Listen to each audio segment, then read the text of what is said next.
Getdik. 20-ci əsrin əvvəlində kənd təsərrüfatına gəldiyimizdə kənd təsərrüfatı sahələrinə baxırıq.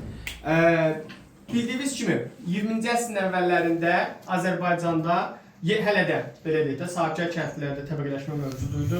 Qolçoma sinifi var idi. Qolçoma sinifi kənd təsərrüfatına yeni texnologiyalar tətbiq edirdi.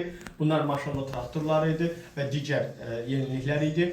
Bu dövrdə yenə də Azərbaycanda rusların köçürülməsi prosesi baş verdi. Köçürülmənin əslində bu dövrdə iki məqsədi var idi. Bir, siyasi məqsədi o idi ki, ruslar özlərində Azərbaycanda rus əhalisinin sayını artırmadı və dayağı daha da gücləndirmədi. İqtisadi məqsəd isə özlərindəki həll edilməyən aqrar məsələ var idi. Stoplin aqrar islahatı vardı, Azərbaycana keçmişdi. Baxın, o Stoplin aqrar islahatında torpaqsız kəndlər vardı, narazı kəndlər. Onlar sürgün olunurdu. Sürgün olunub burada torpaq verməklə o problemi həll etməyə çalışırdılar. Lakin baxın, 19-cu əsrin 30-cu illərin əsası qoyulan proses 20-ci əsrin əvvəlində davam eləsə də, bu köçürülmənin əvvəlkilərdən fərqli cəhəti yerli xalqdan qorunsun deyə rus kəndlərinə silah verirdilər, ordu silah verirdilər. Baxın, 20-ci əsrin əvvəllərinin əsas fərqi buydu. Oxşarlıq köçürülmə prosesini davam etməsi. Amma fərqli cəhət isə yerli əhalinin qorunmaq üçün ruslara silahlar verilirdi. Bu dövrdə baxdığımızda dövlət kəndlərinin vəziyyətinə baxaq. Artıq Rusiya dövləti dövlət kəndlərinin bir növ qismən də olsa vəziyyətini harasa yaxşılaşmaq üçün güya, yəni dırnaq içindədir, adını atılacaq. Bu dövrdə dövlət kəndlərinin vəziyyətini ağırlaşdıran amillər nə idi? 40-cı və 70-ci ildə kəndli islahatları bura tətbiq olunmayacaqdı. 53-cü ildə dövlət kəndlilərin köçmə hüququ tamamilə ləğv edilmişdi. Dövlət kəndliləri hələ də ağır şəraitdə yaşayırdılar. Onların sosial vəziyyəti ağır idi. Kəndlilər dedi ki, torpaqsız idilər və bu məsələlər dövlət kəndlilərin vəziyyətini ağırlaşdırdı. Lakin 1900-cü ildə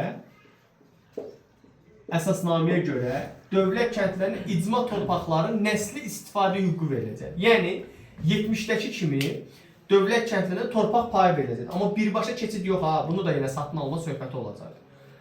Və 1900-cü ildə dövlət kəndlərinin icma torpaqların nəsli istifadə hüququ. 1903-cü ildə isə nəsli istifadə verilən torpaqların sərhədləri dəqiqləşdirilir. Bir də onlara əlavə pay torpaqlar verildi, yararsız torpaqları. Əlavə pay torpağı kimi pulsuz keçəcək.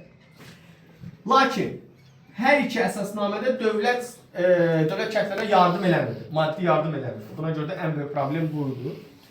Və 1900 kəndli əsasnaməsi dövlət kəndlərin vəziyyətini ağırlaşdıracaq. Niyə? Çünki icma torpaqlarında deyək ki, Ramallar 3 desiyatin torpaq düşdü, yararlı torpaq düşdü, düzdür? Ramal 3 desiyatin torpağın vergisini əkirdi, becərirdi, vergisini dövlətə ödəyirdi. Amma 1903-də Ramala əlavə 3 desiyatında yararsız torpaq verirlər. Təqribən 3 hektara yaxın bir torpaq verirlər.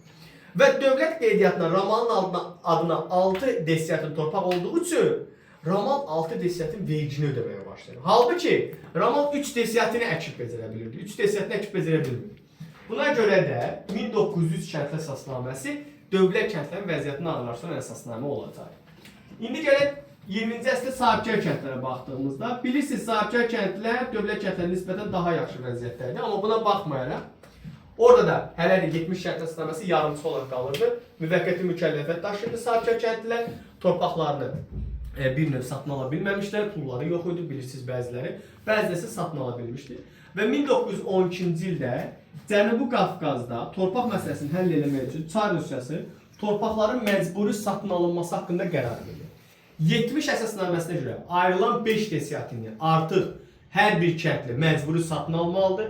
Pulu olmayan kəndli, hansı 70-də pulu olmadığı üçün ala bilmirdi, dövlət o pulu verirdi sahibkara və kəndli isə dövlətə onu müəyyən bir müddətə qaytarmalı, 20 ilə 6%-dən qaytarmalı idi. Sonra yararsız torpaqlar, lakin sahibkar kəndlilərə pulsuz keçəcəkdi. Kəndlilərin pay torpaqlar üzərində saldığı bağlar onlara pulsuz keçəcəkdi. Lakin meşələrdir, otlaqlardır, çəmənliklərdir, məsələn deyək ki, 5 desiyatının müəyyən bir hissəsi meşəli olub, onları öz şəxsi mülkiyyətinə çevirə bilməzdi, istifadə edə bilərdi ancaq. Və beləliklə 70 kənd əsasnaməsi 1912-ci ildə məcburi satın almanı tanınacaq. 1913-cü ildə isə Zaqatala və Dərbəndə də bu əsasnamə şamil ediləcəkdir. Zaqatalaya şamil olunmama səbəbi 1863-cü ildə Zaqatala üsyanına görə yarımçı qalan prosesi. Beləliklə, 70-dən fərqli olaraq 1912 kənd əsasnaməsinə görə kəndlilər torpağı məcburi satın almalı idi. Amma oxşar cəhət isə hər biri torpağı satın alma hüququnu əldə eləmiş sayılacaq. Bu da sizin kənd təsərrüfatı.